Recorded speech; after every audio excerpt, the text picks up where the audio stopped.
irmãos, a paz do Senhor Jesus, sejam todos muito bem-vindos aqui no canal Ponto de Partida.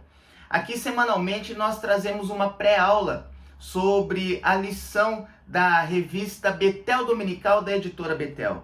E hoje, nesse primeiro trimestre, estamos estudando o tema O Movimento Pentecostal. E hoje iremos falar sobre o assunto dos puritanos. O puritanismo, um movimento de pureza espiritual e vida dedicada a Deus. A nossa lição de número 4. Os puritanos, geralmente quando nós ouvimos essa frase, fulano é puritano, nós logo pensamos que a pessoa é muito santa. Até parece que quando nós ouvimos alguém dizer que fulano é puritano, dá a impressão que nós trazemos para o lado pejorativo da palavra. O lado meio ruim, assim, a pessoa é puritana, é muito santarrona. Então, nesta pré-aula, nós iremos saber um pouquinho sobre a história, conhecer um pouquinho sobre a história dos puritanos. Quem são, onde vivem, do que alimenta. Hoje aqui na nossa pré-aula. Então, como de costume, curva sua cabeça, pegue papel e caneta e vamos juntos aprender um pouquinho mais na palavra do Senhor. Pai, obrigado pela oportunidade que o Senhor nos concede. Eu peço que o Teu Santo Espírito venha nos ensinar aquilo que precisamos aprender. Abençoe a cada um dos Teus filhos que está acompanhando esta pré-aula, meu Pai. Abençoe os Teus servos, fique com ele, abençoe o lar, a casa, a família dos Teus filhos. Nos dê uma boa pré-aula sobre este tema, meu Pai, que é tão importante, Senhor Jesus. É o que eu te peço, te louvo, te exalto, te agradeço, em nome do Senhor Jesus. Amém.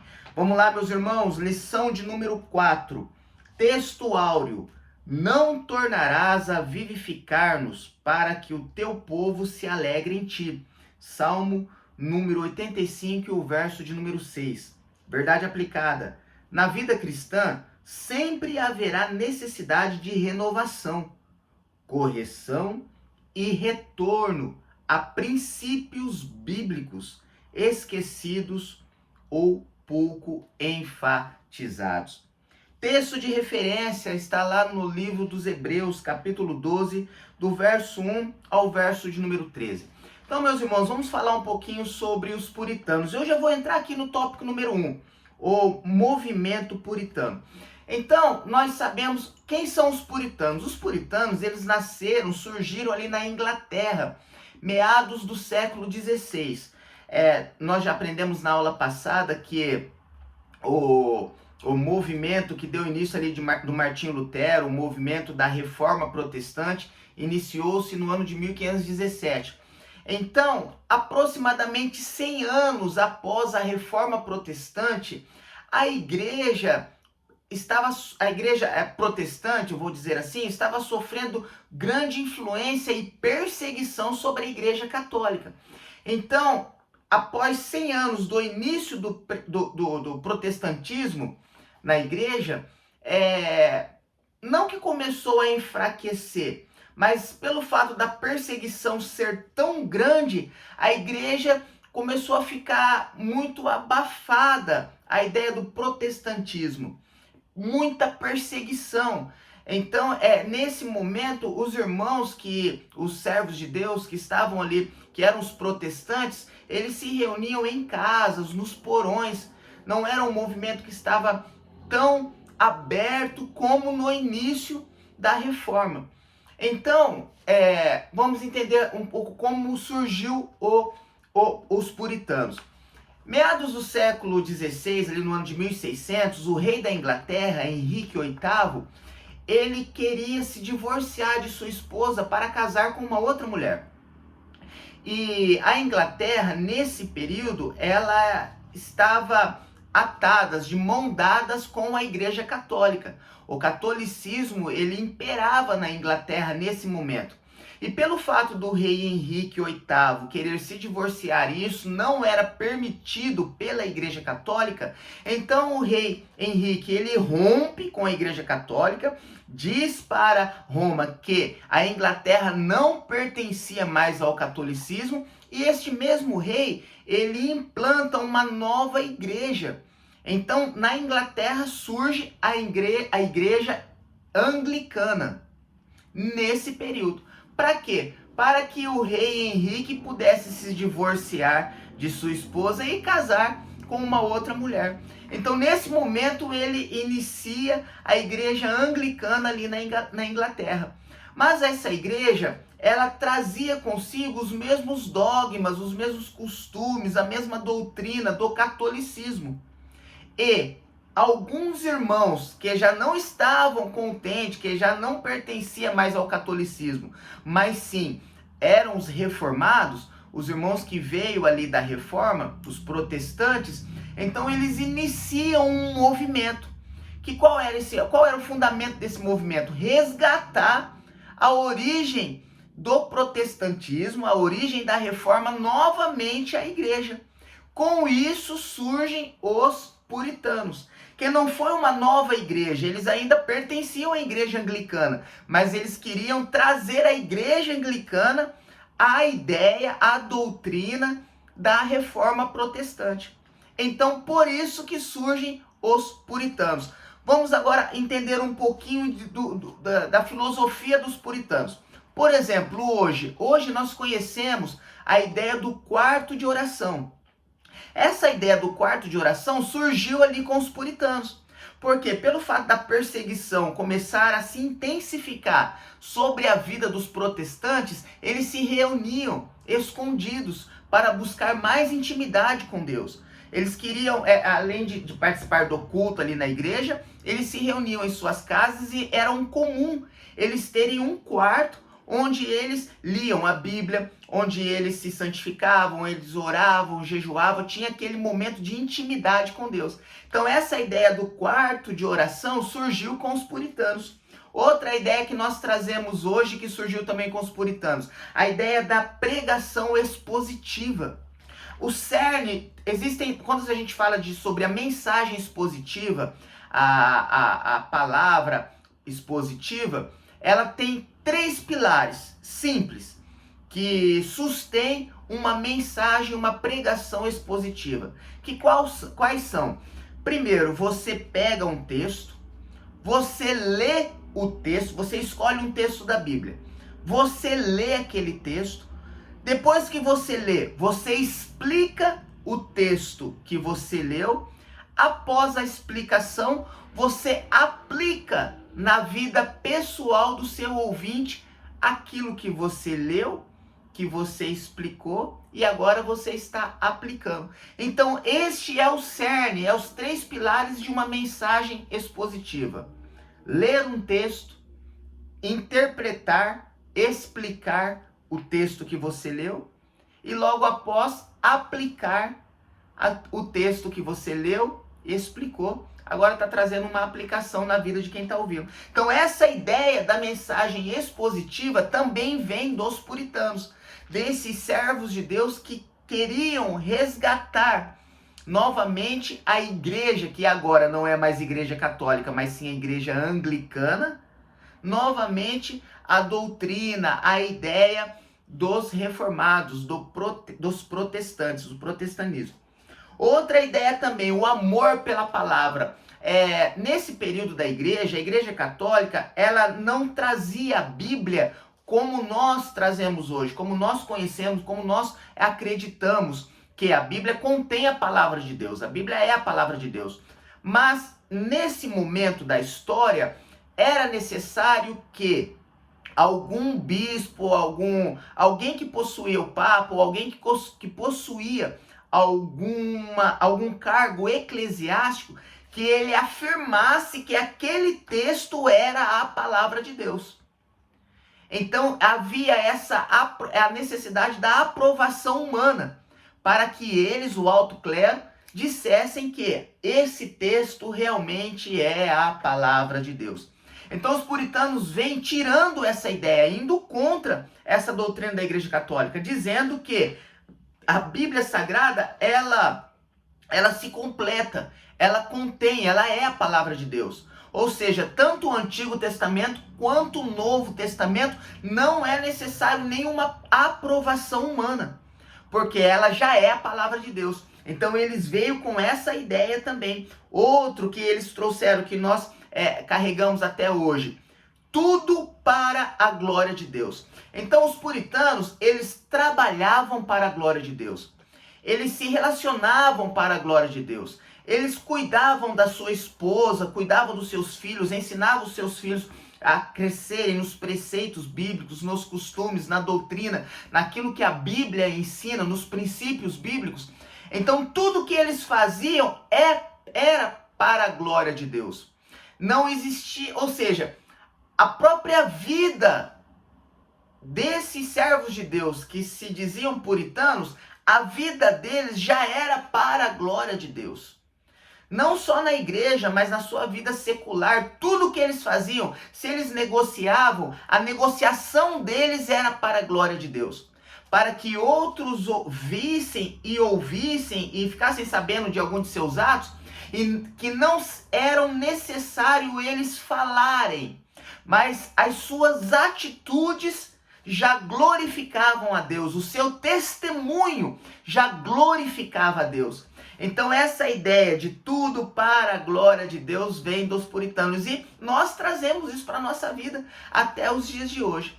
Também nesse momento da história houve um puritano de muita relevância, que o nome dele era Henry Smith. Depois os irmãos pesquisem sobre esse servo de Deus. E ele escreveu, disse 4 frases que eu acho extremamente relevantes para a nossa vida, para para quem é protestante, o protestantismo, para os reformadores, para a igreja de modo geral. E ele diz isso em suas 4 frases. Primeira frase que Henry Smith disse: nada crer senão no que a Bíblia ensina.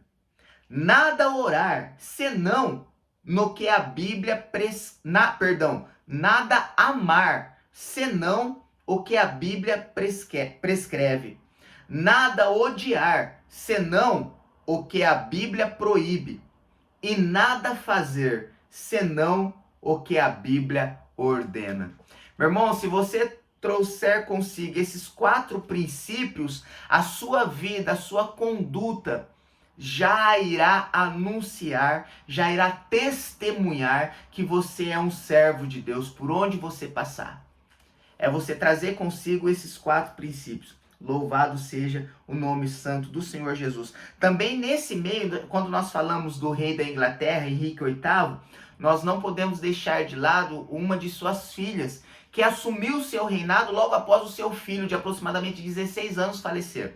Então, essa mulher que foi uma das rainhas da Inglaterra, que foi que sucedeu o reinado do Henrique XV, ela era muito devota à Igreja Católica. Então, ela foi contra os ideais, as doutrinas do que os puritanos estavam querendo implementar na Igreja Anglicana. Então, o nome dessa rainha era Maria Tudor.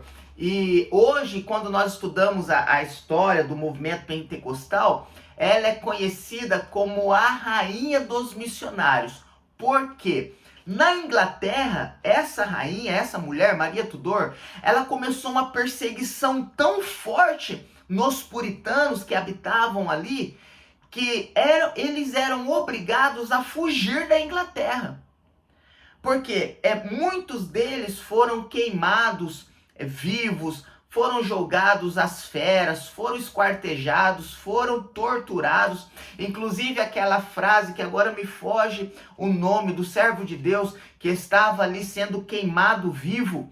E no momento, louvado seja o nome do Senhor, no momento em que ele estava na estaca ali na fogueira sendo queimado vivo, ele disse para um dos seus amigos, em chamas, ele disse: hoje nós acendemos uma chama na Inglaterra, que esta chama nunca mais será apagada, a chama do evangelho genuíno. Louvado seja o nome do Senhor. E a história nos diz que quando ele acaba de falar essas frases, ele já ascende aos céus e morre queimado ali onde ele estava. Depois me foge o nome agora de quem disse essa frase, mas foi nesse momento. Então, a perseguição aos puritanos, aos servos de Deus foi tão grande que eles eram obrigados a fugir da Inglaterra. e com isso levando a santa palavra genuína dos reformadores, a ideia de Martim Lutero, a ideia dos protestantes, espalhando para o mundo. Inclusive, os puritanos, eles tinham outros nomes. Em cada país que eles chegavam, eles eram chamados de alguns nomes diferentes. Por exemplo, na Inglaterra, eram chamados de puritanos. Já quando esses missionários saíram e foram para a Escócia, na Escócia eles eram chamados de presbiterianos. Exatamente, os presbiterianos que nós conhecemos hoje. Então, quando nós falamos um pouquinho sobre a história dos puritanos, nós não podemos deixar de lado nem Henrique VIII, que foi que iniciou a igreja anglicana, e nem Maria Tudor, a rainha, que foi a responsável por expulsar os puritanos da Inglaterra, e esses levaram o evangelho para todo o mundo. Meus irmãos, nada sai do controle de Deus. Às vezes nós pensamos que o coitado, eles estavam ali sofrendo, Deus não estava vendo, Jesus não estava cuidando, não. Tudo fazia parte de um plano, tudo fazia parte de um processo para que o evangelho fosse levado às nações.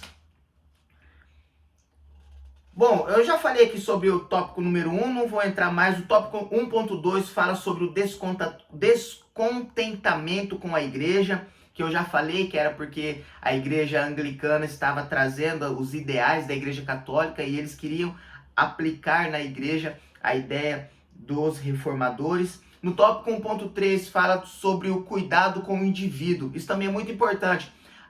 Outra ideologia que os puritanos traziam consigo. Em busca de uma reforma consistente, a teologia puritana era composta por 4 visões fundamentais. Primeiro, a salvação pessoal pela graça de Deus. Efésios 2, 8 e 9. Ou seja, nós só somos salvos através da graça de Deus. Não é nada que nós possamos fazer para merecer a salvação. A salvação, ela é um dom de Deus, é uma dádiva, é uma graça. Ela é gratuita. Não há aquilo que você possa fazer que te faça merecedor da graça, da salvação, a não ser a graça de Deus, a não ser o sacrifício do Senhor Jesus na cruz do Calvário.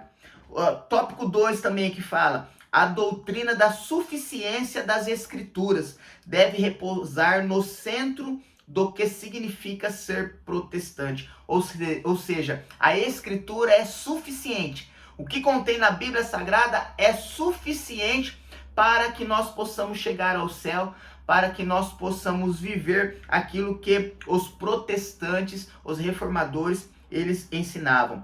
2 Timóteo 3, 15, 17. Tópico 3 também, a igreja aponta para o que está posto nas Escrituras, amortizando o conceito da tradição.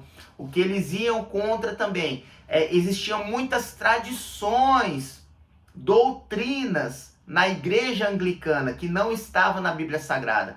Por isso que eles arrumavam muito problema. Por isso que eles eram tidos como rebeldes. Por quê? Ia contra a doutrina.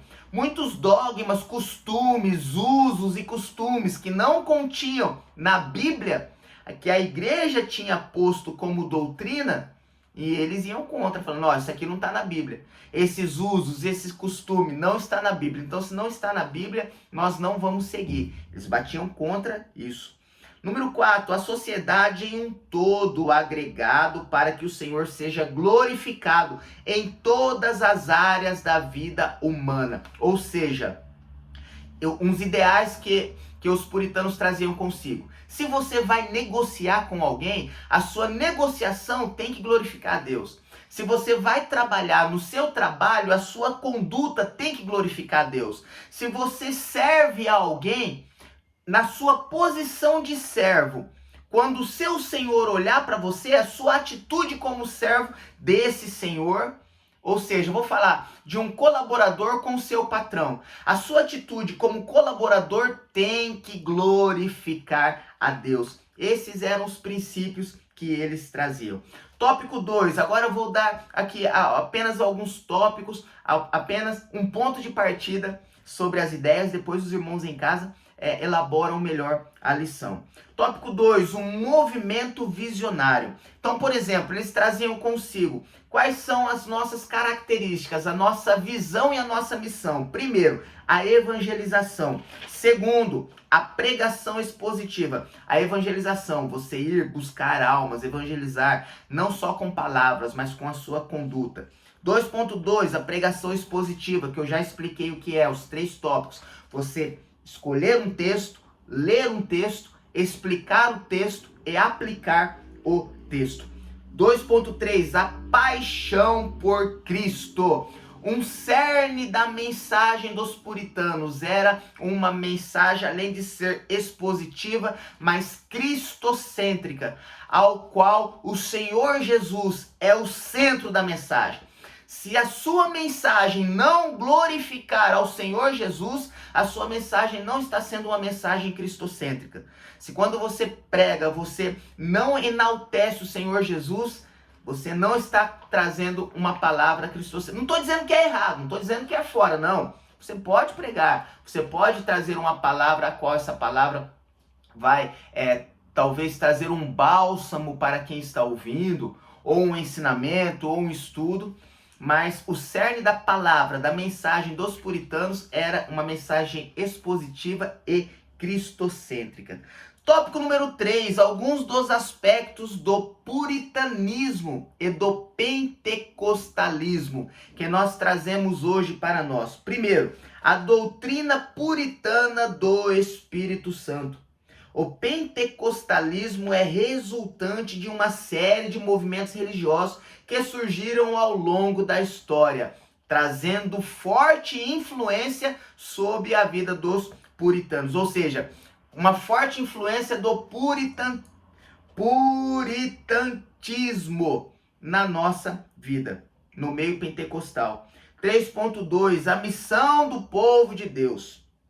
A missão do povo de Deus aponta para a relevância da ação do Espírito Santo na capacitação da igreja para anunciar o evangelho de Jesus Cristo até os confins da terra. E o 3.3, a Bíblia, regra infalível de fé e prática. Ou seja, a Bíblia, ela contém a palavra de Deus. A Bíblia é a palavra de Deus. Não existe mais nada, nem para acrescentar, nem para tirar. Tudo que existe na Bíblia já é o suficiente para garantir o seu propósito, para nos levar ao céu, convidar mais para estar conosco e juntos chegarmos na mansão dourada. Conclusão. O movimento puritano nos mostra que somente a dependência do Espírito Santo nos faz voltar aos princípios bíblicos, porventura esquecidos. Reforça os aspectos cristãos que vivenciamos, nos dá discernimento espiritual para não sermos confundidos e preserva em nós o fervor no serviço do Senhor. Meus irmãos, Deus abençoe você, Deus abençoe o seu lar, Deus abençoe a sua casa, Deus abençoe a sua família. Você que ficou até o final desta aula, se inscreva no nosso canal, deixa ali o seu joinha, que o YouTube entende que esse conteúdo é relevante e envia para mais pessoas. Deus abençoe você e até a nossa próxima pré-aula, querendo Deus.